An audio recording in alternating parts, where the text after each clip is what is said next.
ヤ、皆さんおはようございます。礼拝を始めていきたいと思いますが、今日は韓国から10名ぐらいのお客様が来ておられますので、ちょっといつもより人がたくさんになりますから、できるだけ前の方から詰めて、で隣に荷物を置かないで、隣にも人が座れるようにしてですね、みんなで、狭い中ですけども一緒に礼拝をしていきたいと思います。クーラーの効きも悪いですね、これだけ人がいるとね。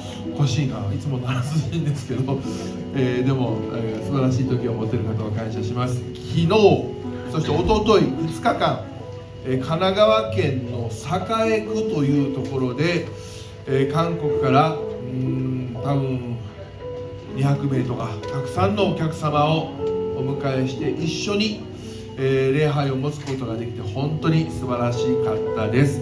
金曜日は500名ぐらいの集会ですが、みんなで本当に神様を礼拝することができました。昨日は、本郷台キリスト教会という大きな教会をお借りして朝から日本人と韓国人の青年たち大体250人ぐらいが集まってワンデイキャンプみたいなことをしてですね、みんなでレクリエーションしたりランチを食べたりスモールグループしたりまた礼拝したりと本当に楽しい一日を過ごすことができて、感謝でした。そしてその中から、9名の方が今日私たちの教会に来てくださっています。韓国から来られた皆さん、ちょっとプリーズスタンドアップ。韓国から来られた皆さん、ちょっと立ってくださいますか。 T シャツを着ておられる方ですね。皆さん立って歓迎しましょう。来てくださいました。心から歓迎します。ハレルヤ。どうぞお座りください。今日礼拝賛美の後、韓国のから来られた皆さんが証とテステモニーとスペシャルソング特別賛美を歌ってくださって、そして僕先生をお迎えしてメッセージを語っていただきますので、いつもとは違ってですね、韓国語とそして通訳というね、形ですが一緒に礼拝をしていきたいと思います。本当に素晴らしい時が与えられたことを感謝します。皆さんでお祈りしましょう。主に期待して今日の礼拝の中に主の豊かな臨在がありますようにご一緒にお祈りしましょう。短く祈りましょう。ハレルヤ。主を感謝します。神様、今日この7月の6日の日曜日、最初の日曜日に素晴らしい礼拝の時を私たちに与えてくださっていることを感謝します。本当に教会から9名の皆さんをお迎えしてのこの一緒に礼拝ができることを感謝します。本当に主が使わされた器たちを歓迎します。これまでも私たちの教会に多くの韓国チームが来てくださったおかげで私たちの教会本当にリバイバルし祝福されてきましたけども、このコロナが明けてまたこのようにしてお迎えできることを感謝します。どうぞ良い交わりが与えられますように。何より神様、ここにいる日本人、韓国人、フィリピンの方もいらっしゃいますが、いろんな国の方々が心を一つにしてあなたを礼拝できるようにしてください。イエス様ありがとうございます。ハレルヤ。主を心から感謝します。お祈りいたします。天のお父様ありがとうございます。この7月6日、最初の7月の礼拝に多くのゲストをお迎えしてあなたを賛美できることを感謝をいたします。お祈り教会から9名の方が来てくださいました。本当に神様、不思議な導きです。私たちはこれは偶然でなくて神様がこの方々を送ってくださったと信じます。そして本当に国を越えて一緒に礼拝する中で素晴らしい神の臨在があふれ、いつも以上に神様の聖霊の働きがあることを信じます。また私たちはお互いに弱いところがあったり国民性が違いますけれども、こうやって一つになることでお互い良いところを本当にミックスして素晴らしい励まし合い交わりが生まれることを信じます。どうぞ今日この朝と午後の時間、あなたがこの交わりを祝福してください。そして本当に語られる僕先生のメッセージを通して私たちの信仰を引き上げ、私たちを本当に信仰をリバイバルしてくださいますようにお願いをいたします。すべての時間を主に委ねて、はじめにイエス様の皆によってお祈りをいたします。アーメン。感謝します。どうぞ立ち上がってください。お互い周りの人と今日韓国スタイルでアニハセヨ、神様にアニハセヨ、日本人同士でもアニハセヨ。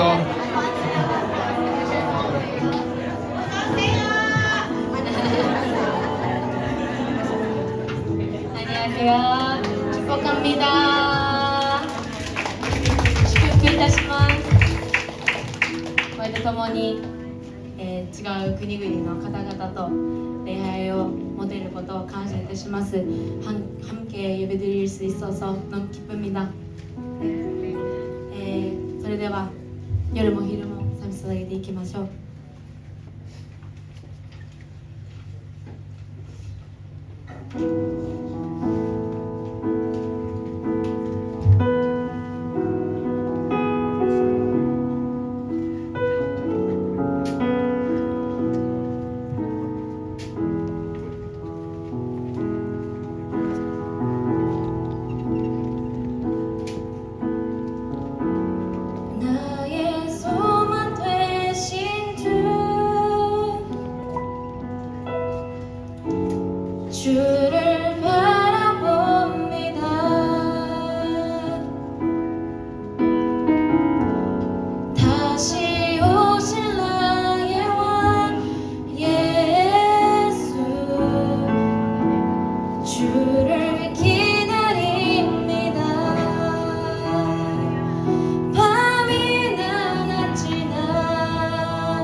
「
という賛美をみんなで賛美するんですけれども、韓国語の歌詞も後で出てくるので、ぜひ、日本人の方々も韓国語の歌詞を見ながら韓国の方々と共にこの曲、賛美捧げていきましょう。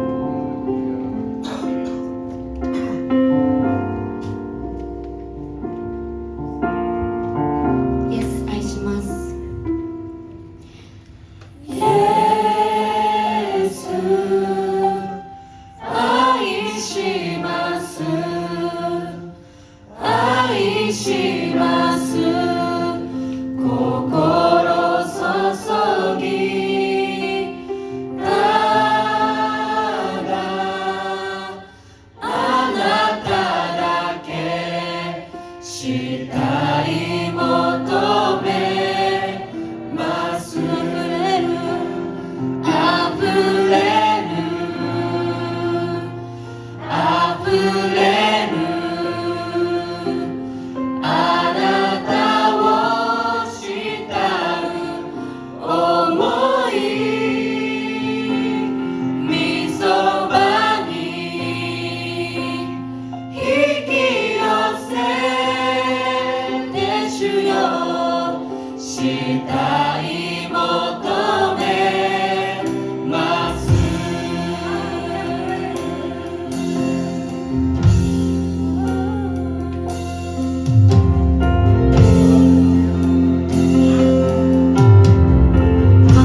ます。どうぞ周りの方と挨拶してください。韓国チームの皆さん、賛美のスタンバイお願いします。前の方に来てスタンバイお願いします。お互い同士歓迎してください。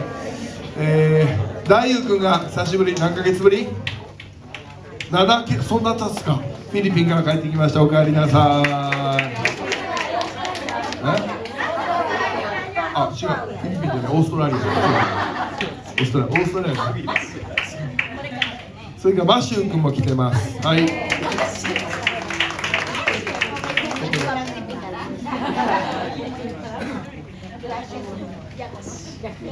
ひとみちゃん、楽譜ちょっと。じゃあ。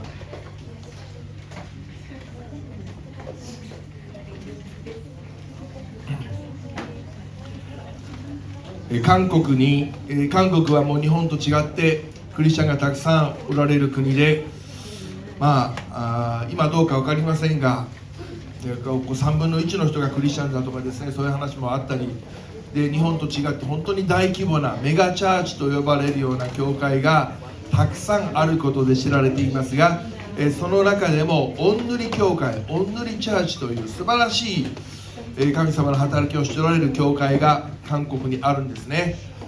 もうおんぬり教会、韓国だけで何万人いらっしゃるか私は正確なことが分かりませんが、素晴らしい教会で、また特におんぬり教会の皆さんは本当に昔からそうですが、特にこの20年ぐらい前からはですね、日本の宣教のためにラブソナタというですね、ちょうどこの韓流のドラマがものすごくブームになった時に、その韓国のいろんなポップカルチャーを使ってですね、日本で宣教しようという働きをしてくださるようになりました。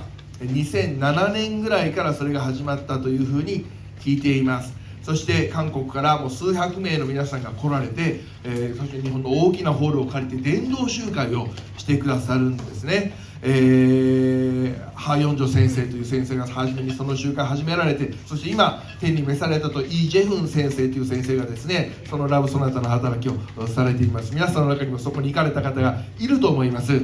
そしてまた CGN という友近君がビデオカメラマンをしているそのクリスチャンのですね、テレビ放送の働きもそのおんぬり教会の働きバックアップの中になされていて、もう日本のために毎年いくら捧げ物を、もう億を超える捧げ物をねしてくださっていますし、またたくさんの神様の器をね送ってくださっています。そしてそういう中でこの夏も7月に、昨日まで2日間行われました The Way というですね、今度は若者のためのですねカンファレンス、集会をするために The Way、 そして夢カンファレンスって2つ集会があったんですけど、そのためにまた数百人の青年たちが日本に来てくださっています。そしてその中で、昨日まででその集会が終わったんですけど、今日日曜日は、各教会にですね、分散して、ご奉仕に来てくださっています。私も昨日初めてお会いしたような方々で、おんぬり教会といっても、いくつもキャンパスがあってですね、ソビンゴ、皆さんソビンゴ、ヤンジェ、はい、ソビンゴというところが本部で、ヤンジェという教会もものすごく大きい教会だそうですね。私の弟のピアニストがこの間そこで演奏をねさせていただいたんですけれども、すごい立派な教会なんですけど、そこから来られた方々が今日「明石テストモニー」とスペシャルソングを歌ってくださいますので、用意はいいでしょうかね。じゃあ皆さん拍手でお迎えしましょう。お願いします。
ハレルヤ、素晴らしい、賛美感謝いたします。では証しをですね、お一人兄弟にお願いしたいと思います。どのマイク？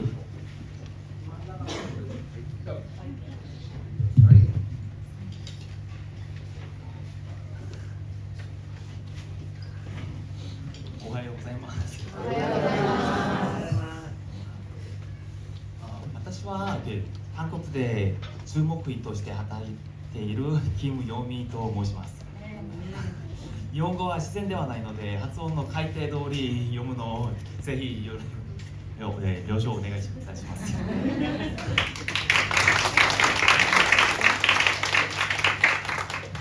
さっきここに入るときにまるで故郷の教会に来た感じがありました。僕も故郷の教会もこんなサイズでこんな香りでただ人は半分くらいですよね。なので1ヶ月前私たちみんなそれぞれの証を分かち合うでして私の話をすることに決定されました。不職な私ですけどお仕事をすることは神様のですので神様の計画があると信じて一応準備しました。しかし文章を届えるうちに他の方の話がもっと感動的で良かったのに私が話すことになったのが申し訳ないという思いがずっとしました。しかしその時彼女がむしろすごい経験がなければ信仰を持てないわけではないし信仰は難しいものではないという例になるかもしれないと話してくれて自信がもう持ってました。でも昨日夢カンファレンスで荻野さんの証を聞いて圧倒されて自信がなくなってですけどなんとかやります。私は両家のおじいさんが牧師で5代目のキリスト教一番なので私は逆に教会から離れていくことが不可能な環境で育ちました。教会のことと礼拝が最優先で世間のことは教会のことをするための手段の程度にしか思われませんでした。長いのは難しいですね。救急団もまだ覚えられない時にイスラエル王様たちの名前や12発をまず勉強したのが思い出されます。日常も当然教会の維持でほとんど毎日教会ことや礼拝に好き取っていましたし週末は賛美練習とか教会の飯準備やとかもっと忙しくて大学に来て初めて土曜日のものを経験しました。そんな背景で育ち私にとって聖教の内容とキリスト教的教理は学んだものではなくただ私の世界観の面下に書かれています。それで高校生の時に私はテスト前日に勉強するよりも教会に来て奉仕するもの方がもっとテスト点数に役立つと思いでむしろテスト期間に礼拝を不参加する友達をどうしても理解できなくてイライラしてたものでした。ですけど20歳の時にビジョンスクールっぽいの大学に進学していろいろな体系と信仰を持つ人々に出会いながら確かに私は聖教のそのまま信じており不穏の隠しもで確かにあるのに私の信仰はというものはあるだろうかって考えが浮かびました。振り返れば私に選択権はありませんでした。もちろん今はそれが感謝だと思うんですがとにかくその時は他の友達はイエス様に出会ったと言っているのに私は多くの礼拝やキャンプを通いながらなぜまだイエス様に人格的に出会ったことがないのかという思いがしました。そしたら大学1年生の誕生日、水曜日ですけどチャペル時間でした。牧師様がイエス様に出会うにはイエス様が誰なのか知るべきだという言葉を言われて自らに質問してみました。イエス様はどんな方なのか、イエス様の作業順序合わせなどはできるなのになぜイエス様がどんな方なのかは答えられないのかという思いがしました。それでイエス様を知るためにその日以後目を上げるやいないやと寝る直前に無条件で祈りと聖経を読むことに決心しました。当然その前も聖経は何回だって読みました。聖経を1回読するたびにおじさんがお小遣いをくれたりしたんです。しかし成人になって誰かがやれってやるのはなく、自発的に神様はイエス様はどんな方なのかを知るために読むと、同じ文章を読んでもすでに知識とはしているけどないのに、まるで初めのようにそうですね、イエス様はついて物知れていく気分がしました。そして聖経も読むことがとっても楽しくて、2年ほど一日も休まずそしていたようです。どれほどよかったら友達とゲームするように夜明かして6時に日が昇るを見ながら寝る前にも聖経を読むのは疲れてないという記憶があります。それで今でも信仰がちょっと低いものを考えしたらアニメ鋼の錬金術ですね。金時計がいます。そのからモチーフを買ってきて Don't forget 2015年6月11を貼りすぎて再び朝夕で聖経を読みと指導します。そうして持つようになった私の信仰は、世界が与えることのないできない平安をくださる神様への感謝と希望です。私は心配性な人です。見るはわかるでしょう。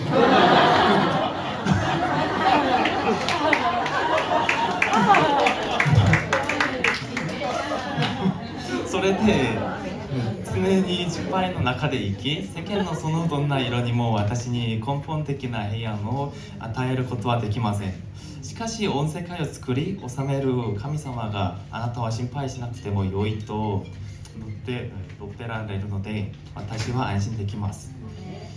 マタイ福音書6章30で32節でイエス様はこう述べられました。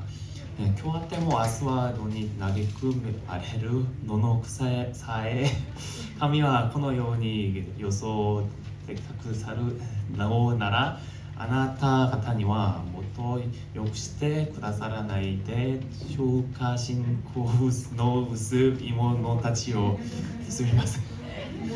ですから何を食べようか何を飲もうか何を着ようかと言って心配しなくてよいのです。これらのものはすべて異邦人が切に求めているものです。あなた方にこれらのものすべてがあなた方に必要であることはあなた方の天の父が知っておられます。アメン。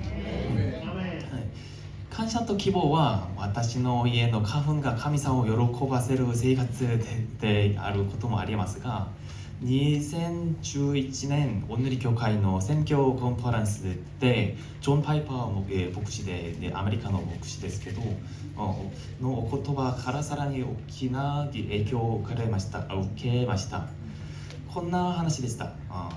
体験基地に花を切って牧師さんは綱にあげたと考えてみましょう。妻がとても来てあららなぜ閉じたんですかと尋ねますよね。それに対してこれは私の義務ですからと言ったらどうなるでしょうか。私は考えるだけで怖いですけど反対にこう答えたらどうでしょうか。あなたを愛しているからです。このように教会のことと宣教は義務だからするではなく、主を愛する心とその喜びがあまりにも大きくて伝えずにはいられなくて溢れ出るものがというお言葉をされました。衝撃でした。彼女にはそうしませんが、教会については私の姿があるままでちょうどそうでした。義務ですから、それしか学べなかったらですからという姿が想像できました。ことのきたから私の信教生活の心構えが完全に変わりました。その前まではそう学んだから義務だからと言って教会のことを知っていたとしたら、今は世界が与えることのできない平安をくださる神様がとても感謝で、サボりその呼びをその喜びを他の人にも伝えてくれて福音を伝えるようになりました。こうして妨害なく、むしろ信教を持たなければ大変なことになる環境で育った私で最高なのに、信教をもっと守っていることがとても辛い環境である日本の皆さんたちに、日本の信者たちはとってもすごいと私は思います。それで日本のクリスチャンたちの信心が疲れないように使えたくて日本アウトリーチに支援しましたけど、むしろ5日間私が日本のクリスチャンたちの姿を見ると、話しする間にとんでもないほど教わりました。例えばおみくじですよね。私はおみくじは日本の自然な文化だったと思って、クリスチャンでもやれるかもしれないだと思いますけど、昨日夢カンファレンスで15歳のノエちゃんに聞いてみました。ですけど、ノエちゃんがまさに淡厚な声で「しません」と言ってびっくりしました。ただ、昨日夢カンファレンスで聞いた日本の信仰的な効率って単語が忘れられません。僕も田舎の教会から成長して信仰的な効率を感じましたので、人のことのようではありませんでした。だから韓国に戻ってもどうしようがいいのかと考えて、日本の教会のためにお祈りします。不弱な話を聞いてくれてありがとうございます。も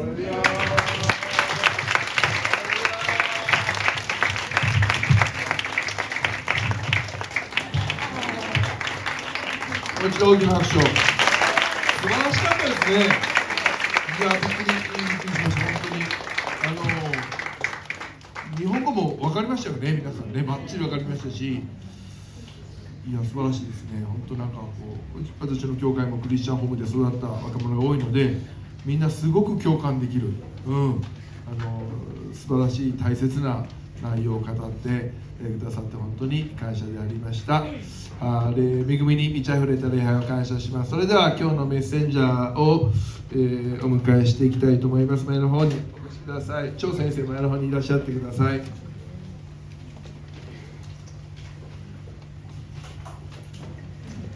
張雲岩先生をお迎えしたいと思います。今日は通訳者として、イェジン姉妹、日本にいらっしゃるね姉妹ですけども、東京キリスト教大学 TCU の、1年生ということで、通訳できるとすごいですね。昨日友達になった人もいると思いますけど、張雲岩先生は私も昨日初めてお会いしました。彼のことは私はほとんど知りませんが、一つ知ってることはドラムがうまいっていうね、昨日ドラム演奏しておられてびっくりしましたけども、お祈り協会青年部ってもう20代30代とかだけでなんか1800人以上いるんですって。すごいねでその中の一つのまた教会のね青年部を担当しておられる先生だと思いますけど、今日は不思議な導きで私たちの教会でメッセージをしてくださることを感謝します。それでは張雲岩先生、イェジン姉妹、拍手で歓迎してください。お願いします。 안녕하세요. 저는 서울 온누리교회에서 청년들을 섬기고 있는 조은광 목사라고 합니다. 皆さんこんにちは。私はソウルおぬり教会で青年部で牧師として仕えているチョウンガン牧師と申します。 네, 만나뵙게 되어서 너무 반갑습니다. 今日お会いできて嬉しいです。よろしくお願いします。 목사님이 하신 말씀 다 못 알아들었는데요. さっき先生がおっしゃったことをあんまり理解できなかったんですけど、 드럼에 대해서 뭔가 말씀하신 것 같았어요. 何かドラムに関することはおっしゃってたんだなって思いました。 네, 제가 올해 이제 40살인데 今年で40になるんですけど、 네, 20대 때 이제 음악을 했었어가지고 어제 그렇게 오랜만에 드럼을 치게 되었습니다. 20代の頃に音楽をしていて、昨日の夢カンファレンスで少しドラムをしました。 네, 늘 말씀하셨겠지만 좀 통역을 도와줄 신예지 자매입니다. 私は今日通訳を務めさせていただきます新友人と申します。よろしくお願いします。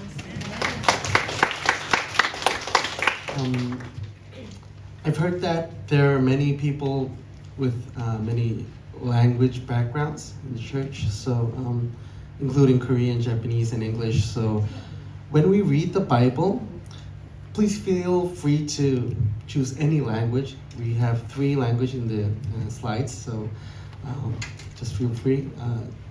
And because of the time issue, from now on I'll use only Korean and she'll translate it to Japan. So today's passage is Isaiah 43. 오늘 본문은 이사야 43장 18에서 21절입니다.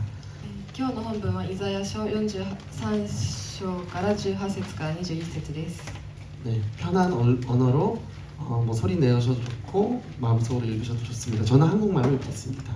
時間の関係上一緒に同時に読むので皆さんが楽な言語で読んでください。 읽겠습니다. 지나간 일들을 기억하지 말라.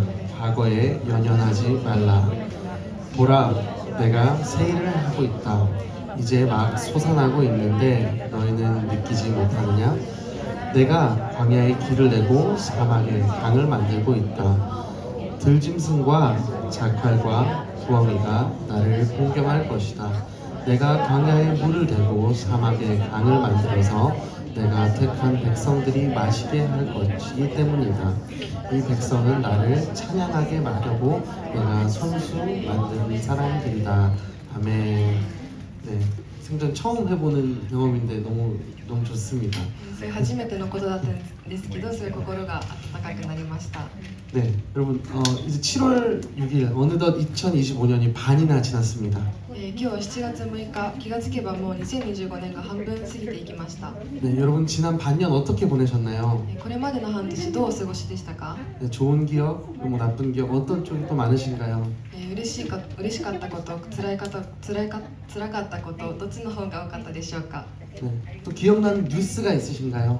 今パッと思い出すニュースはありますか？ 네, 일본에선 최근 지진에 대한 뉴스가 굉장히 많았던 것 같습니다. 最近日本では地震に関するニュースが多く報道されています。 다행히 아무 일 없어서 이렇게 지나가서 너무 다행입니다. 幸い何事もなく過ぎていてとても安心しています。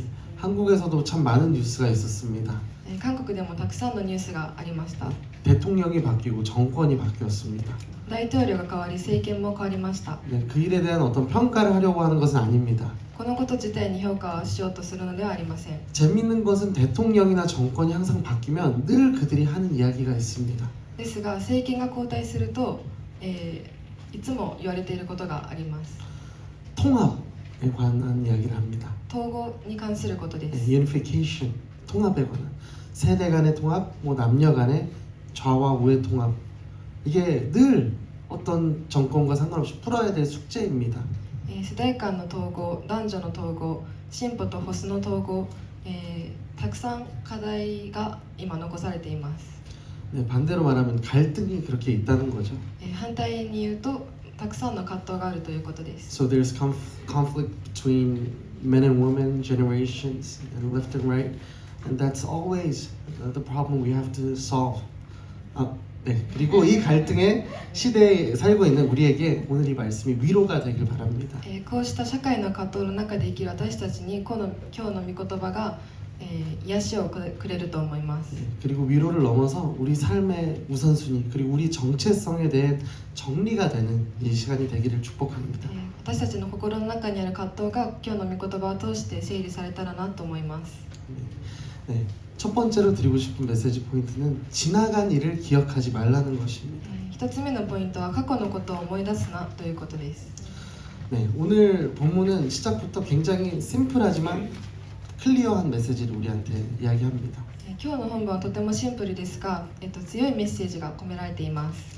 네, 이사야서는 66장까지 되어 있는데 세 파트로 나뉩니다. イザヤ書は大きく3つに分かれています。 네, 1장에서 39장까지는 남유다 왕국에 대한 징벌 그리고 회복에 대한 예언이 다뤄집니다. 1章から39章まではユダ王国に対する、回復の予言が記されています。두 번째는 40장부터 55장까지인데요. 2つ目は40章から55章まで 네, 이스라엘 백성들이 바벨론에게 함락을 당하고 포로로 붙잡혀간 것을 전제로 기록되어 있습니다. 南ユダ王国がバビロンによって滅ぼされイスラエル人がバビロンに捕囚となったことを前提に記されています 마지막으로 56에서 66장까지가 세 번째 파트인데요. 最後は56章から66章までです 다시 포로에서 돌아와서 예루살렘에 돌아온 이후의 이야기를 예언하고 있습니다. バビロン捕囚からエルサレムへまた帰ってきた後の出来事について予言されています 오늘 본문인 43장은 두 번째 파트입니다. 今日の本文は2つ目の内容に該当します 바벨론의 포로로 붙잡혀간 이스라엘 백성들의 마음을 위로하기 위하여 주신 말씀입니다. 神がバビロンに捕囚となったイスラエル人に与えた慰めの言葉です 너희는 반드시 돌아올 것이며 새로운 삶을 허락해 주시겠다는 약속의 말씀입니다. 必ず彼らを故郷の地へ戻し新しい人生を与えるという神の約束です 제가 오늘 18절 본문 18절 다시 한번 제가 읽겠습니다. 18節をもう一度お読みします 지나간 일들을 기억하지 말라. 과거에 연연하지 말라. 아멘. 하나님께서 이전 일을 기억하지 말라고 하십니다. 神様以前のことを、覚えておるなとおっしゃっています 여기서 지나간 일이 무엇일까요? 過ぎ去ったこととは何でしょうか What does the former things mean? 기분 안 좋았던 일, 나를 억울하게 했던 그런 일들일까요? 気分の悪かったことや思い通りにならなかった悔しいことでしょうか 놀랍게도 정반대입니다. Surprisingly, it's the opposite. 驚くべきことにその真逆を指しています 지나간 일에 대한 기록이 이사야 43장 16, 17절에 나오는데요. 편한 언어로 읽어주시면 되겠습니다. 제가 읽겠습니다. 바다 가운데 길을 내시고 거센 물결 가운데 통로를 내신 여호와께서 이렇게 말씀하신다. 병거와 말과 군대와 용사를 모두 이끌어내어 그곳에서 쓰러뜨리셔서 다시는 일어나지 못하고 불이 꺼진 심지처럼 사그라지게 하신 여호와께서 이렇게 말씀하신다. 아멘. 이것이 바로 지나간 일입니다. まさにこれが過ぎ去ったことを指しています This is the former things which is written in verse 18. 이 사건은 이스라엘 백성들이 400년 동안 이집트에서 노예살이했던 그 사건을 가리킵니다. これはイスラエル人が400年もの間奴隷生活を送っていたことを、表しています The history of Exodus. 이스라엘 백성들의 눈앞에서 홍해를 가르셨죠. イスラエルの、前で神様は公開をしました 육지가 된 그 땅을 밟으면 200만 명이 넘는 백성들이 통과했습니다. 陸地となったその場所を200万人以上の人が渡りました 그들을 뒤따라왔던 이집트 병사들은 물에 잠겼습니다. その後追ったエジプトの兵士たちは、ミミズに覆われてしまいました 그런데 이 너무 어마어마한 사건을 왜 기억하지 말라고 하시는 걸까요? なんでこの驚くべきことを神様を覚えておくなとおっしゃるのでしょうか Why does he says to forget? 그 이유를 19절에서 이렇게 말씀합니다. その理由は19節に記されています 자, 19절 제가 읽겠습니다.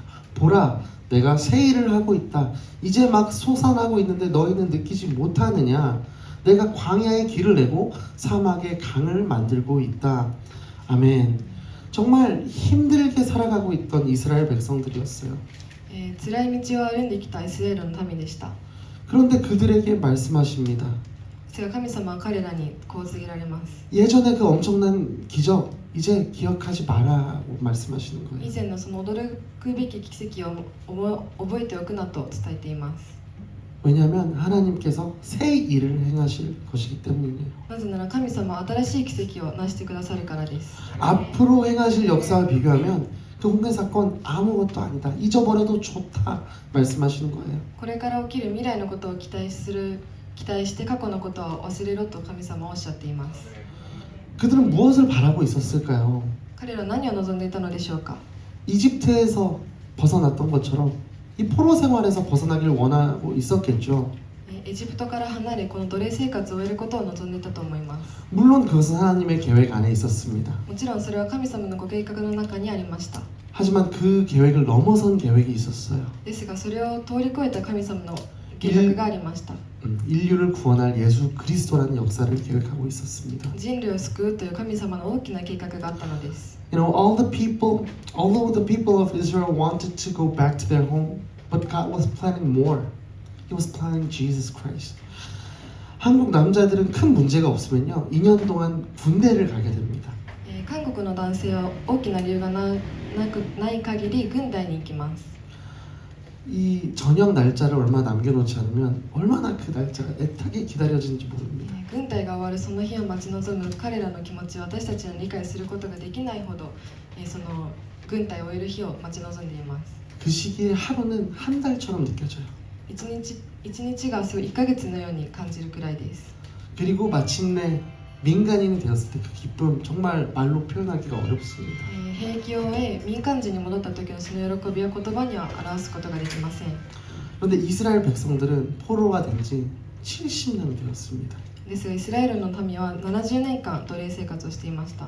군대에서 마지막 하루 이틀 그렇게 안 가는데 70년이 얼마나 힘들었을까요? 軍隊での1日を過ごすのも大変なのに70年とどのくらい大きな時間でしょうか。 그러나 그들 머릿속에는 그 해방을 위한 조건이 있었어요. ですが彼らの中に一つの条件がありました。 바벨론 제국이 무너져야 됐었습니다. バビロン帝国が破壊しなければいけないという条件でした。 그 당시 바벨론 제국이 무너진다는 건 そのバビロン帝国が破壊されるということは 지금으로 치면 미국이나 뭐 중국이 무너지는 것보다 더 불가능한 일처럼 보였겠죠. 今のアメリカや中国が破壊されることよりもはるかに実現不可能なことでした。 그런데 하나님께서 그 불가능한 일을 이루시겠다는 거예요. ですが神様はその不可能なことを成し遂げるとおっしゃいました。 그리고 더 위대한 역사를 예수님을 통해 이뤄 가시겠다는 거예요. そしてさらに偉大な計画をイエス様を通してなさるとおっしゃいました。 그리고 그 하나님께서 우리에게도 동일한 말씀을 하고 계십니다. 神様はそれと同時に私たちにも同じ神様の計画をなされるとおっしゃっています。 과거의 일을 잊어도 좋다. 過去のことはもう忘れてしまいなさい。 지금 힘든 상황에 처한 분 왜 없겠어요? 今困難な状況に置かれている人がたくさんいると思います。 뭐 재정 이슈, 관계 이슈 없는 분이 왜 없겠어요? 다 어려우시잖아요. 経済的な問題、人間関係たくさんの困難があると思います。 그러나 잘 생각해 보면요. ですがよく考えてみると 홍해가 갈라지는 기적은 없었을지라도 航海が分かれるような奇跡がなかったとしても 여러분의 인생에 하나님이 도우신 일이 왜 없었겠습니까? 皆さんの人生に神が介入しなかったことは今までなかったと思います。 우리가 함께 모여 이 예배를 드리러 왔다는 것 자체가 하나님의 도우심 없이는 있을 수가 없는 일이에요. 今ここにいる皆さんがこの場に集って礼拝を捧げていること自体が聖霊の助けがなしではなかったことだと思います。 여러분의 입술로 보이지 않는 하나님에게 기도하고 찬양하는 것 자체가 기적이 아니겠습니까? 皆さんの唇で目に見えない神を礼拝し賛美することが奇跡ではないでしょうか。 하나님께서 이전 일을 기억하지 말라고 하시는 이유는 하나님께서 비교할 수 없는 더 크고 놀라운 일을 행하실 것이기 때문입니다. 神様が過去を忘れろとおっしゃる理由はこれからもっと大きな奇跡をなされるという意味が込められているのです。 Yeah, the reason God says to forget the former things, it's because He will do new things, more better, more perfect. And 기억하지 않아도 되는 추가적인 더 이유가 있습니다. また他にも理由があります。 오늘 본문 19절을 제가 다시 한번 읽겠습니다. 19節をお読みします。 보라, 내가 새 일을 하고 있다. 이제 막 솟아나고 있는데 너희는 느끼지 못하느냐? 내가 광야에 길을 내고 사막에 강을 만들고 있다. 아멘. 당연한 이야기지만 광야에는 길도 강도 없습니다. 当たり前のことですが荒野には道がありません。 그런 광야에 하나님께서 길과 강을 만드신다고 합니다. ですが荒野には道を砂漠には川を作られるのが神様です。 인간에게는 불가능하지만 창조주 하나님께는 너무 쉬운 일이에요. 人間には不可能なことですが創造主である神様には簡単なことなのです。 그런데 시제를 한번 보십시오. ですがここで時勢に注目してください。 현재 시제입니다. それは現在形です。 내가 광야에 길을 내고 사막에 강을 만들고 있다. 현재 시제입니다. 荒野に道を作り砂漠に川を作っているという現在形です。 만들고 계시는 궁극적인 그 목적이 무엇입니까? 今もなお作られている目的は何でしょうか。 저희 아들이 레고 하듯이 그냥 혼자 재밌자고 만들고 계신 게 아니잖아요. 神様が私たちにどんな素晴らしいことを与えようと思って作っているのでしょうか。 이거를 누구를 위해 만들고 계시는 거예요? 誰のために作っているのでしょうか。 자, 오늘 본문 21절입니다. 今日の本文21節をお読みします。 제가 읽겠습니다. 이 백성은 나를 찬양하게 하려고 내가 손수 만든 사람들이다. 아멘. 나를 찬양하기 위해서 이것이 우리가 창조된 목적이고 구원받은 목적이고 세상을 살아가는 목적인 거예요. 私を賛美するというのが私たちが創造された理由であり、救われた理由、そしてこの世を生きる目的なのです。 이 한 가지 목적, 다른 말로 하면 하나님의 영광을 위해 살아가는 거예요. There's no reason for us. It's only about God and His glory. ただ一つの目的、すなわち神様を賛美し、神の栄光のために生きるべきということです。 고린도전서 10장 31절 말씀 제가 읽겠습니다. 第一コリント人への手紙10章31節をお読みします。 그러나 여러분은 먹든지 마시든지 무엇을 행하든지 모든 것을 하나님의 영광을 위해 하십시오. 아멘. 바로 이것이 우리가 이 세상을 살아가는 이유, 우리의 정체성. This is our identity. まさにこれこそが私たちがこの世を生きる理由であり、私たちのアイデンティティなのです。 저희 팀이 보셨겠지만 일본에 이제 온 지 6일이 되었습니다. 私たちのチームが日本に来て今日で6日目になります。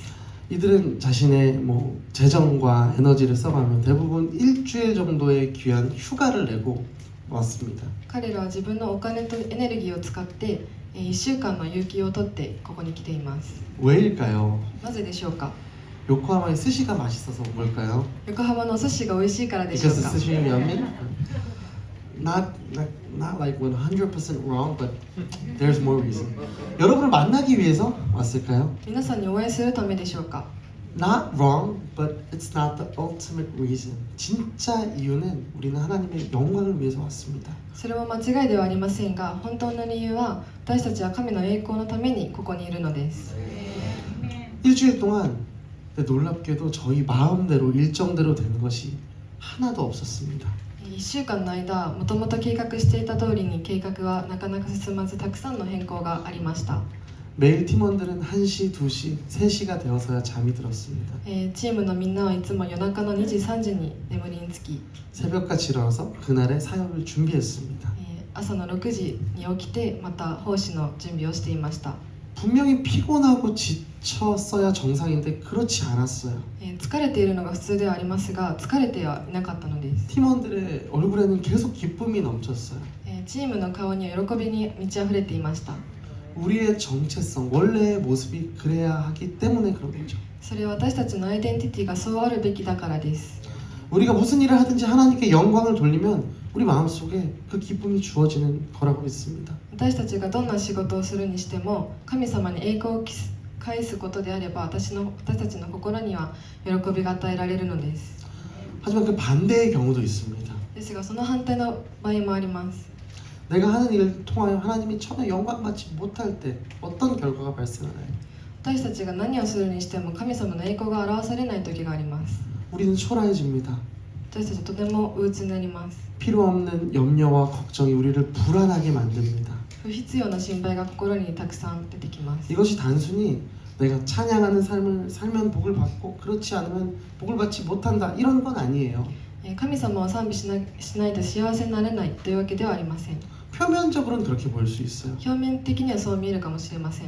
그러나 본질은 우리의 정체성과 목적에 관한 이야기입니다. ですがその本質は私たちのアイデンティティにあるのです。 우리가 누구인지를 바로 알고 그 정체성에 맞게 살아가는 것, 私たちが誰であるかを正しく知り、私たちのアイデンティティに沿って生きること、 우리의 삶을 창조된 목적에 맞게 살아가는 것, 그것에 관한 이야기를 하고 있습니다. 私たちの人生を創造された目的に沿って生きることなのです。 물이 이렇게 흘러가는 현상을 보고 우리가 강이라고 하지 않습니다. 水が流れる現象を見て川と言いますよね。 결국은 흘러 바다로 흘러간다는 그 정체성이 있죠. 結局その川は海へと流れ込むというアイデンティティがあります。 저 피아노가 그냥 나무와 나일론 줄로 만든 조형물이라면 얼마나 의미가 없습니까? あちらのピアノがただの木とナイロンの弦で作られた、創造物であったら何の意味があるでしょうか。 연주가 되어야 그 피아노의 정체성에 맞게 쓰임을 받는 거죠. 演奏されてこそそのピアノのアイデンティティがあるのです。 우리 사람도 마찬가지라는 겁니다. 私たち人間も同じです。 나를 지으신 이를 신뢰하며 그분을 찬양하는 것이 우리의 정체성에 맞게 살아가는 거예요. 神様を信頼し神様の栄光のために生きるというのが私たちのアイデンティティなのです。 그렇게 살아가는 우리에게 강을 내시고 길을 만드신다는 겁니다. そのような生きる私たちのために神様は荒野に道を作り砂漠に川を作る奇跡を起こしてくださるのです。 그런데 어떻게 해요? どのようにですか？ 현재형으로. 現在形でです。 20절을 오늘 본문 20절을 제가 다시 한번 읽겠습니다. 本文の20節をもう一度読みします。 들짐승과 작활과 부엉이가 나를 공경할 것이다. 내가 광야에 물을 대고 사막에 강을 만들어서 내가 택한 백성들이 마시게 할 것이기 때문이다. 아멘. 하나님께서 이런 일들을 행하시는 이유는 하나님의 백성만 잘 먹고 행복하라는 이유가 아니었어요. 神様はこのような奇跡を起こした理由は神様の民だけが幸せに生きるためではなかったのです。 우리의 정체성을 지킬 때 다른 피조물들까지도 선한 영향을 받게 됩니다.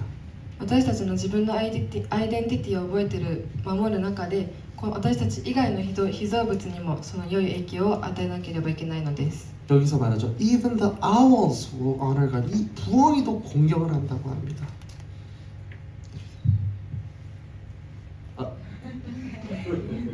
다음 문제 할게요. 네, 여러분 주위의 사람들까지도 하나님의 선하심을 목격하게 되는 거예요. 皆さんの周りにいる方々も神様の栄光を見るべきなのです。 하나님께서 이 귀한 사명을 여러분 모두에게 맡겨주신 겁니다. 神は私たち全員にこの尊い使命を与えてくださいました。 This is our mission. 우리 삶에서 예수 그리스도를 드러내고 나타낼 때 사람들은 우리를 통해 예수 그리스도를 목격하는 거예요. 私たちの人生を通してイエス・キリストを表し示すときに人々は私たちを通してイエス・キリストを見ることができるのです。 Through our life, when we show Jesus is alive with our lives, people will know how should they live. 그리고 그럴 때마다 조금씩이나마 인간의 정체성에 대한 힌트를 얻는 거예요.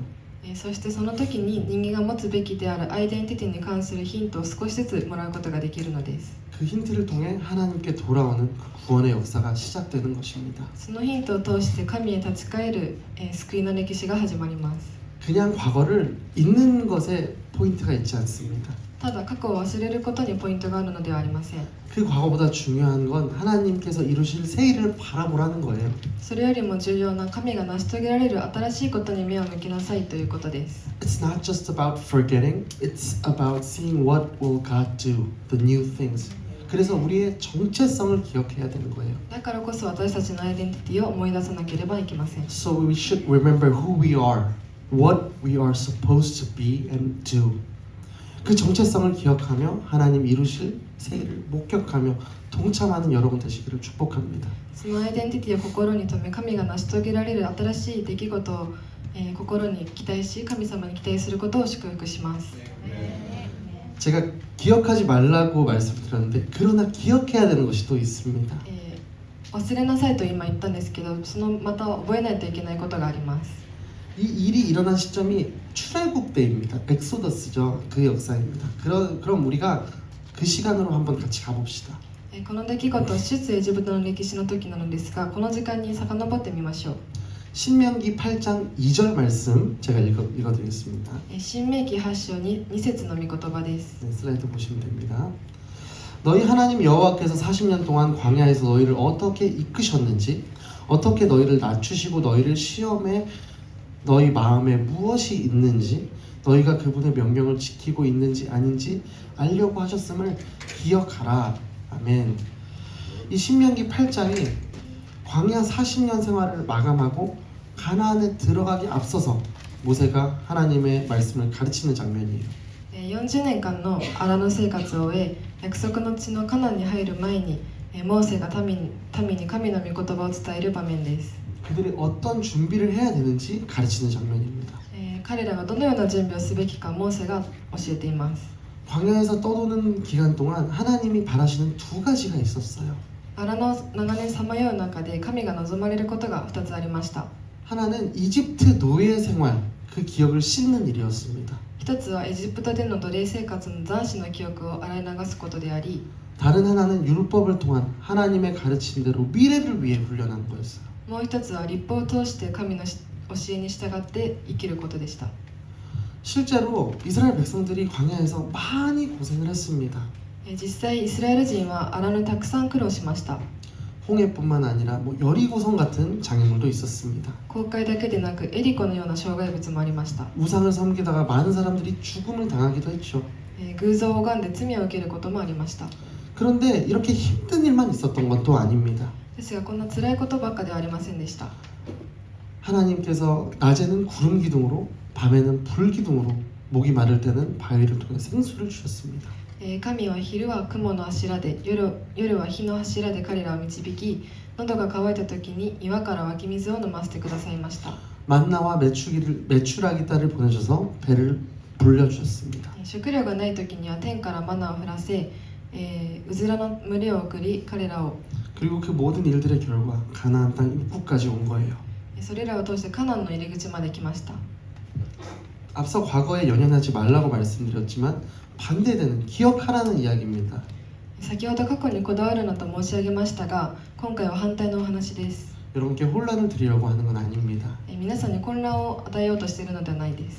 과거에 이스라엘 백성들을 인도하신 것처럼 여러분 인생에서 어떻게 하나님이 간섭하셨는지 기억해 보라는 거예요. 過去のイスラエル人を神がどのように導かれたかを思い出すように、皆さんの人生で神がどのように介入し干渉されたかを発見してほしいのです。 왜 그렇습니까? なぜでしょうか。 결국 우리가 찬송할 수 있는 이유가요, 감사해야 하는 과거를 기억할 때 그렇습니다. 私たちが賛美できる私たちはアイデンティティを思い出さないといけないからです。 그럴 때 다시 한번 감사하며 찬양할 수 있는 현재를 바라볼 수 있는 거예요. そうすると私たちが、今神様に感謝捧げることを見ることができます。 네, 2025년 절반을 지나고 있는 가운데 여러 가지 일들이 있으셨겠죠. 今年も半分過ぎてこの半年の中でたくさん嬉しいこと悲しいことがあったと思います。 성공한 일도 눈물겨운 일도 있었을 거예요. 成功したことや涙を流したこともあったと思います。 그럼에도 불구하고 여기까지 오셨습니다. それにもかかわらず皆さん今ここまで歩んで来られました。 오시느라 수고하셨습니다. ここまで来るご苦労様でした。 그런데 여러분 기억하시기 바랍니다. しかし皆さん思い出してください。 여러분 혼자 힘으로 옮긴 게 아니에요. 皆さんの力だけでここに来たのではないのです。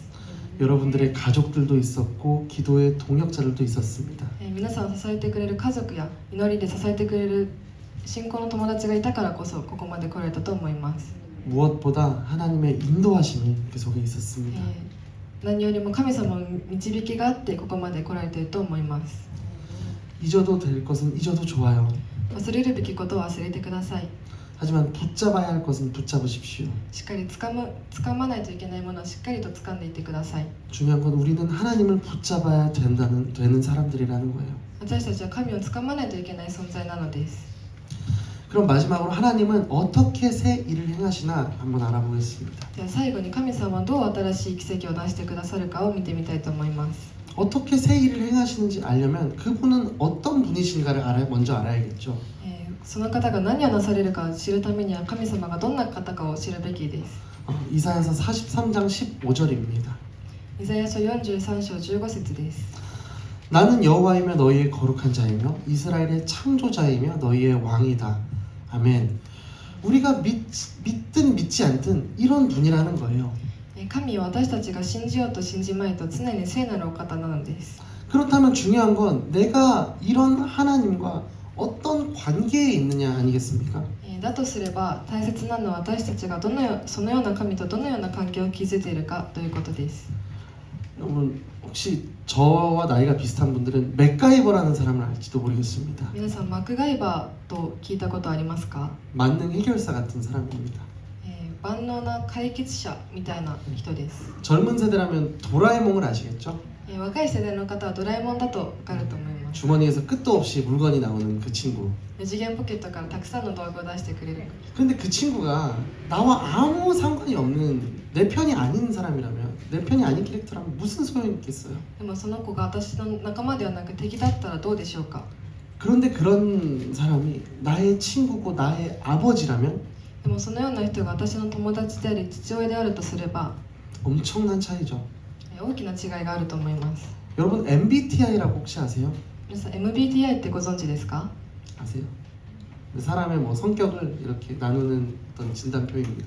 人の性格を診断してくれるようなものです。 저는 감정보다 생각이 앞서는 T형입니다.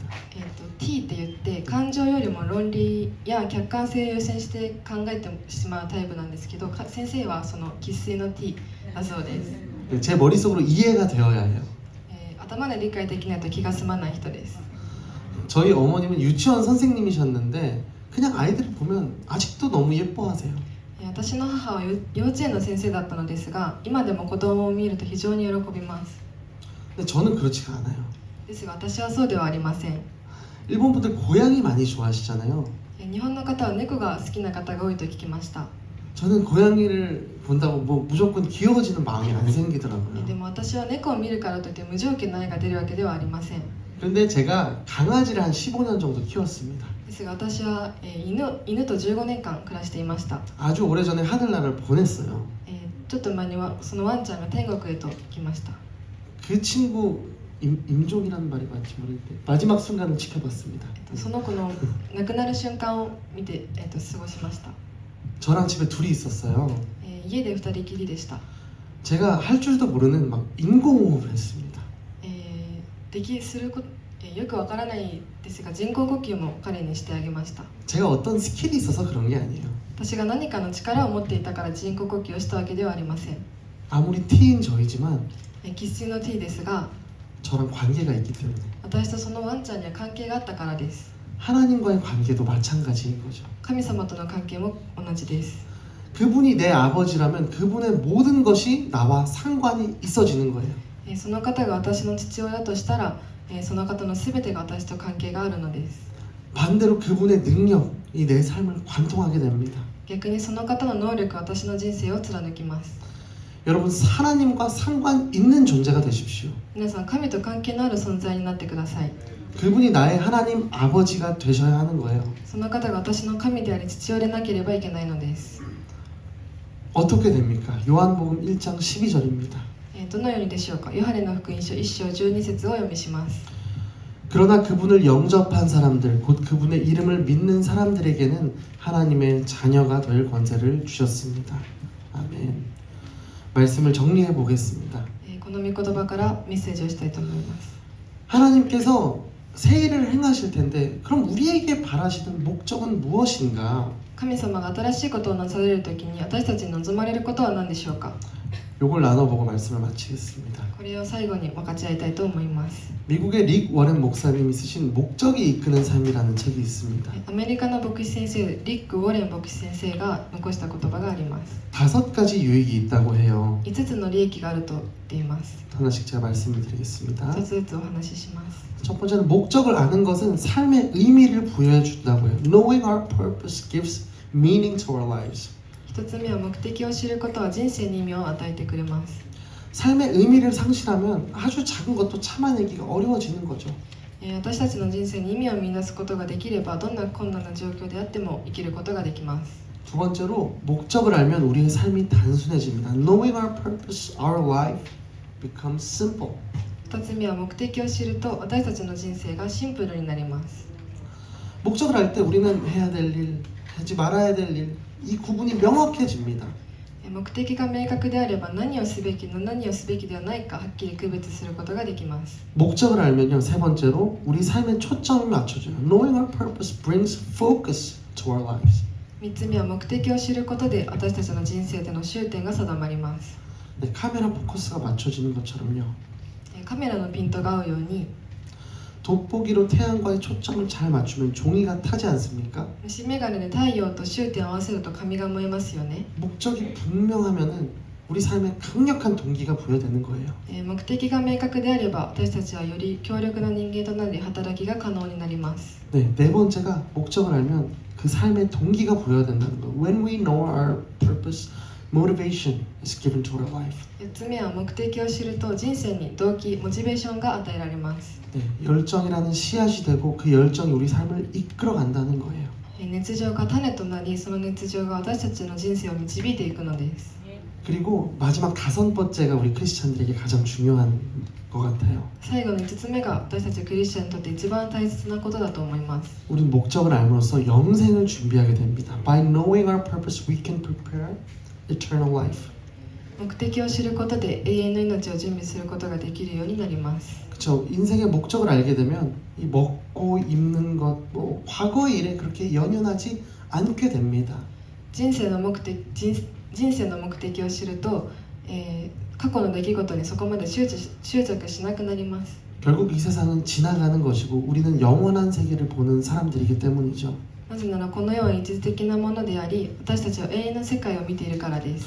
하나님은 우리로 하여금 찬양하기 위하여 새 일을 행하신다고 말씀하셨습니다. 神は私たちがご自身を賛美するために 그게 목적인 거죠. それが目的とおっしゃっています。 그러면 우리의 죄를 더 이상 기억하지 않으실 거라고 해요. そしてその時神は私たちの罪をこれ以上覚えていないとおっしゃっています。 사랑하는 일본과 한국 그리고 주 안에서 우리 형제 자매님들, 愛する日本と韓国の兄弟姉妹の皆さん、 우리는 하나님의 영광을 위하여 존재하는 사람들입니다. そして主にある兄弟姉妹方、私たちは神の栄光のために存在します。 그걸 조금만 다르게 말해본다면 하나님의 이름을 부르는 인생이라고 할 수 있습니다. それを別の言葉で表すと神の皆を呼ぶ人生と表現することができます。 이사야 43장 22절입니다. イザヤ書43章22節の御言葉です。 그러나 야곱아 너는 나를 부르지 않았다. 이스라엘아 너는 내게 실천을 냈다. 하나님은 새 일을 행하시기 원하셨지만 그들은 하나님의 이름을 부르지 않았어요. 神は新しいことを行おうとされましたが、彼らは神を呼びませんでした。 그 결과 고통 가운데 머물렀습니다. その結果、苦痛の中にとどまることになったのです。 여러분 하나님을 부르십시오. 皆さん、神様を呼んでください。 나의 힘으로 성공할 수 있다, 안전할 수 있다는 생각 내려놓으시고 하나님을 부르십시오. 自分の力で成功できる、安全でいられるという考えを手放し、神を呼び続けてください。 여러분 새들이 나무 위에 이 네스트, 집을 짓는 이유가 뭘까요? 鳥が木の上に巣を作る理由は何でしょうか。 거기가 안전하다고 생각하니까. そこが安全だと考えるからです。 그런데 과연 그런가요? 本当にそうでしょうか。 뱀과 같은 존재들이 막 나오죠. 蛇のような存在がいます。 날 수 없어서 안심했는데 몸을 이리저리 비비고 와서 새들이 알을 먹으러 옵니다. 羽がないからといって飛べないと安心していても、体をくねらせ鳥の卵を食べに行きます。 우리 환경도 마찬가지죠. 私たちの関係と似ていま 이 す。 세상에 안전한 곳은 없습니다. この世に安全なものはありません。 근데 안전한 곳이 딱 하나 있다면 그것은 하나님의 품입니다. ですが、一つ安全な場所と言えるのは神様の腕の中のところです。 그 하나님이 바다 가운데 길을 내시고 사망의 강을 만드시는 분이에요. 神様は荒野に道を開き、砂漠に川を作られる方です。 그 새 일을 행하시는 것, 단순히 트렌디한 새 일을 행하신다는 게 아닙니다. 神様はただ新しいことだけをされる方ではありません。 불가능한 일과 다름없는 그 새 일을 행하신다는 거예요. 不可能なことをなされる方であるということです。 성경은 믿는 자에게는 능치 못할 일이 없다. 내게 능력 주시는 자 안에서 모든 것을 할 수 있다고 말씀하십니다. 人に不可能でも神は全て可能であると聖書は言っています。 미국의 한 목사님이 하신 말씀인데요.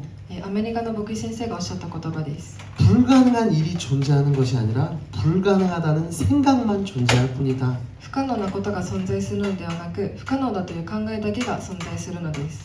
사실 우리 구원의 역사가 그렇잖아요. 불가능한 것이었습니다. 私たちの救いの歴史も同じ似ています。 우리에게는 불가능한 레벨이었지만 하나님께는 그렇지 않았어요. 私たちには不可能なことでしたが、神様には可能であったことです。 예수님께서 하신 한 비유를 끝으로 말씀을 맺겠습니다. イエス様の例え話も同じです。 마태복음 19장 24절입니다. マタイの福音書19章24節の御言葉です。 다시 내가 너희에게 말한다. 낙타가 바늘귀에 들어가는 것이 부자가 하늘나라에 들어가는 것보다 쉽다. 우리 생각에 딱 불가능한 영역이죠. 낙타가 바늘귀에 들어가는 것. 근데 이어서 25절 6절에 이렇게 말씀하십니다. ラクダが針の穴を通るというのは私たち人間の考えで不可能な領域です。ですが、神の19章25節から26節の御言葉を見ると 25절 6절 차례대로 읽을게요. 제자들은 이 말씀을 듣고 매우 놀라 물었습니다. 그러면 도대체 누가 구원을 얻겠습니까? 예수께서 그들을 눈여겨보시고 말씀하셨습니다. 사람에게는 불가능한 일이다. 그러나 하나님께는 모든 것이 가능하다. 아멘. 우리에겐 불가능하지만 하나님께는 가능합니다. 人には不可能でも神には全て可能なのです。 지금 여러분 환경 보면 절대 하나님의 새 일을 기대할 수 없는 분들, 낭망에 빠진 분들 계실 거예요. 今自分の状況を見ると神の新しい働きを期待できないと感じる方がいらっしゃるかもしれません。 여러분 불가능한 환경을 보지 마시고 불가능을 가능하게 하시는 하나님을 보시기 바랍니다. 不可能な環境を見るのではなく、不可能を可能にされる神を見てください。 그 하나님의 하나님됨을 인정하며 우리의 정체성을 기억하며 하나님의 이름을 부르짖는 여러분의 인생 되기를 축복합니다. その神の神であることを認め、神の子として私たちのアイデンティティを思い出し、神の皆を叫び求める人生を歩んでください。 네, 제가 기도하겠습니다. 最後にお祈りします。 사랑하는 하나님, 天の父なる神様、 오늘 말씀을 통해 우리의 정체성과 삶의 방향을 다시 한번 보게 하시니 감사드립니다. 今日の御言葉を通してもう一度私たちのアイデンティティを思い返らせてくださってありがとうございます。 우리가 과거에 연연하지 않아도 되는 이유, 私たちが過去を執着しなくていい理由、 주님께서 비교할 수 없는 더 크고 놀라운 일을 이미 시작하셨기 때문입니다. 主が、驚くべき新しい奇跡をなされていることを信じます。 우리를 창조하신 하나님, 私たちを作られた神様、 찬양하기 위하여 선택하신 하나님, 賛美される私たちを選んでくださいました。 우리의 정체성을 잊지 않게 하여 주옵소서. 私たちのアイデンティティを忘れないように守ってください。 무엇을 하든지 오직 하나님의 영광을 위해 살아가는 인생들 되게 하여 주옵소서. 私たちを通して神に栄光を捧げるものとなりますように。 그리고 그 하나님을 부르짖는 인생들, 그리고 그 하나님을 부르짖음으로 우리 삶을 통해 주변의 사람들까지도 하나님의 선하심을 목격하게 하여 주옵소서. 私たちを通して周りの方々が神様を見、神様の栄光を見ることができますように。 우리의 아버지 되신 하나님을 믿고 의지합니다. 私たちの父親となる神様を慕い求めます。 우리의 모든 것 되신 예수 그리스도 이름으로 기도드립니다. すべてを感謝し、イエス・キリストの名前によってお祈りします。 아멘. 祈りましょう。皆さんで短く祈りましょう。メッセージに落として私たちが神様の新しい宮座に期待して、また私たちのアイデンティティである神様の栄光を表すことを目的として生きることができますようにと祈っていきましょう。しばらく祈りましょう。今週の歩みのためにお祈りしましょう。私たち一人一人の仕事や学び、家庭のために祈ってください。ハレルヤ、主を感謝します。今日私素晴らしい長雲岩先生を通してメッセージを聞くことができたことを感謝します。私たちは過去の奇跡をいつまでもしがみつくのでなく、また過去に起きた嫌なことを思い出すのでもなくて、本当にあなたの前に新しい恵みに期待して歩んでいけるようにしてください。私の生きる目的は神様の栄光を表すことですから、このアイデンティティを大切にしながら歩んでいけますように、不可能と思える時にもあなたが全てを可能にしてくださることを信じていくことができますように、主を導いてください。お願いします。イエス様ありがとうございます。イエス様ありがとうございます。あなたに豊かな祝福がありますように心からお願いいたします。主を感謝します。主を感謝します。ハレルヤハレルヤハレルヤハレルヤハレルヤ。イエス様感謝します。韓国チームの皆さん、今日この後2時ぐらいにはもう帰られますが、お祈り教会でのさらなる働きのために、先生のためにお祈りしましょう。イエス様ありがとうございます。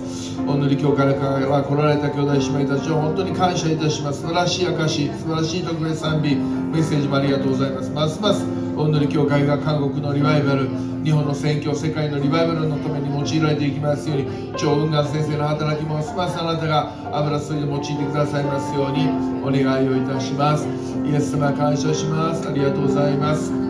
主よありがとうございます。また病気の方々のためにもこのプレイヤーリクエスト、祈りの課題書かれてますからお祈りいたしましょう。今日マシュー君が礼拝に来てくれていますけども、マシュー君のおばあ様、バスマキシメのお母さんの国村清江姉妹、この場所にはお越しになったことはありませんが、洗礼をね私をお授けした方ですけども、今94歳で今老人ホームでですね、老衰というか特に悪いところないんですけれども、もう静かに今天国に行こうとなさっていて、マキシマはずっと今そばにね付き添っていらっしゃいます。もう栄養もね取れない状態にいらっしゃってずっと眠ってらっしゃるような感じ、時々目覚められるんですけども会話ができて、痛みもですねなく本当に平安に過ごしていらっしゃるんですけど、美しい、この最後の時を迎えようとしておられますので、おそらく今週そのような時が来るかと思いますけれども、神様の前に最後まで主がね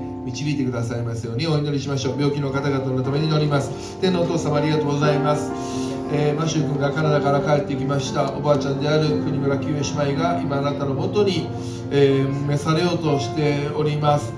幸い痛みもなく苦しみもなく静かに眠っていらっしゃる時ですが、主の平安と愛に満たされて最後の時を過ごされますように、マキ姉妹のお疲れもあると思いますが、あなたが強めてください。ジェームス様こちらに向かっておられるということですが、主があなたがお守りください。主の慰めと励ましがご家族にありますように、また入院して退院されたお一人お一人、今泉兄弟や真島ゆり子姉妹や藤平兄弟を強めてくださいますように、皆さんの喘息も癒されますように、大関さんも覚えてください。ダーナルさんのように主の助けがありますように、染川の名姉妹の病が癒されますように、主を覚えてください。一人一人を強めてくださいますようにお願いいたします。イエス様感謝します。皆によって信じてお祈りいたします。アーメン。ハレルヤ。それでは賛美チームの皆さん用意してください。今日のインフォメーションを、皆さんと確認したいと思います。今日は、この後韓国の方々と余興交じりの時をお持ちください。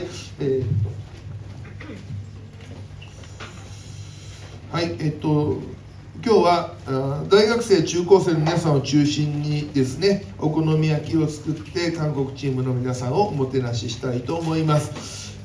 少し時間の関係といろんな場所の関係で全員でね食べることができなくて申し訳ないんですけど、中高生大学生の方と一緒にですねおもてなしをしていきたいと思います。はい、今日礼拝に初めて来てくださったテレシタさんのお友達の方、拍手で歓迎します。来てくださいました。ありがとうございます。はい、そして、今週の予定ですが、私の外部奉仕のためにお祈りください。明日と明後日月曜日と火曜日、アンデレ宣教神学院での講義4つ授業をするということで、だいぶ私も追い詰められておりますので、これから帰って準備をしないといけません。明日朝5時ぐらいに家を出て飛行機で辻由紀子と同じ飛行機でね松山に行くことになりました。主の助けがあるように、また7月24、26日は東京おんぬり協会のパワーウェーブという中高生のグループのためのキャンプで私メッセージをすることになっていますので、本当にこのためにも祈っていただきたいと思います。はい、ということですね。皆さんのお祈りのおかげで先週土曜日日曜日と持たれたジュネスキャンプも本当に素晴らしいキャンプになったことを神様に感謝をいたします。はい、それでは感謝の捧げ物献金の時を持っていきたいと思いますので、皆さんお立ち上がりください。献金の祈りを栗田さんに導いていただきたいと思います。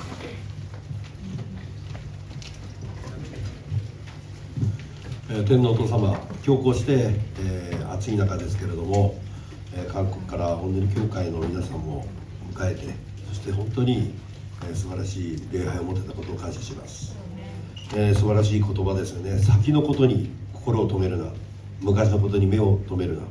見よ、私は新しいことを行う。今それが芽生えている。本当に力強い言葉だと思います。私たちは本当に過去にいろいろなこと、いいことも悪いこともいろいろあります。しかし本当に神様がこれから用意されるもっと素晴らしいこと、そこに本当に期待をして、今日一日一日本当に力強く、どんなに今辛い良好にあったとしても信じて歩いていくことができます。本当に感謝します。そして私たちは神様に作られ、私たちが本当に神様から愛され、私たちから他の人たちに神様の愛を、そして神様というものを伝えられるようにどうか本当に使ってください。今日これから捧げますわずかなものですけれども、神様のために用いられることをします。イエス様の名前によってお祈りいたします。アーメン。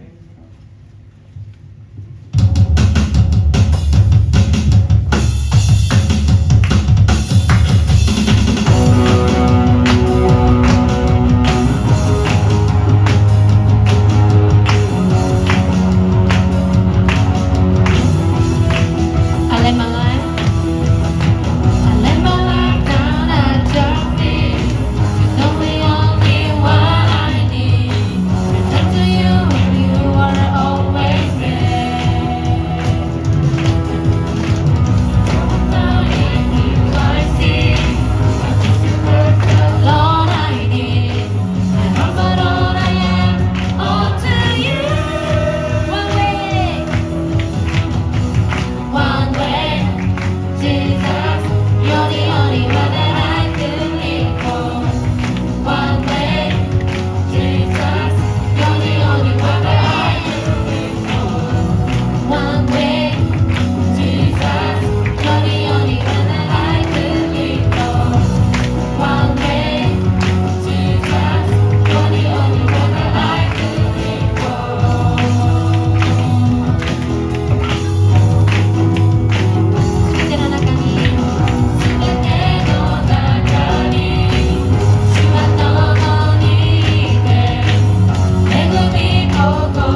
をご一緒にお祈りしましょう。はい。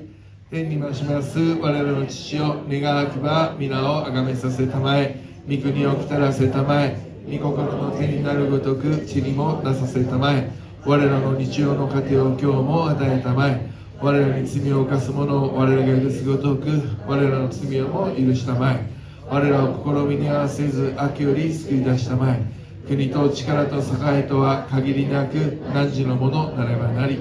アーメン。お祈りいたします。神様、本当に私たちはあなたを見上げてあなたの栄光を表す、あなたに従っていくというそのワンウェイ、一つの道に今週も歩んでいくことができるように一人一人覚えてください。このようにして日本人、韓国人、フィリピン人、いろんな国の方々が一緒に神様を礼拝できたこの礼拝を心から感謝をいたします。我らの主イエスキリストの恵み、神の愛、聖霊の親しき交わりがこの礼拝に集まった一人一人の上に限りなく豊かにありますように。 May the grace of Jesus Christ and the love of our Father and the fellowship of the Holy Spirit be with you all. Amen.